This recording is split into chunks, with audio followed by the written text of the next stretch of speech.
Sur scène, des danseuses font leur entrée et parmi le public, des personnes sont munies de casques. Pour la première fois à Gravelines, l'association Retina a fait appel à une audio-descriptrice pour que les personnes non-voyantes et malvoyantes puissent profiter du spectacle. Les 12 danseuses entrent sur scène à la file indienne. Elles viennent former deux lignes, l'une derrière l'autre, face à nous. Elles portent toutes des sarouels et des soutiens-gorge à paillettes. Voilà, je parle dans un micro. Alors le texte est la plupart du temps préécrit, donc c'est un texte qui est écrit pour être lu.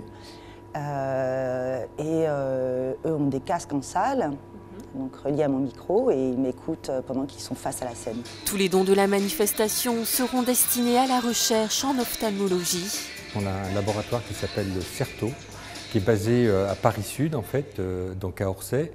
Et on a 5 ou 6 chercheurs qui sont en permanence en fait, sur les recherches pour ces maladies de la vue, donc qui sont la dégénérescence maculaire liée à l'âge, par exemple, la rétinite pigmentaire, le glaucome, maladie du Cher, toutes ces maladies qui touchent la rétine.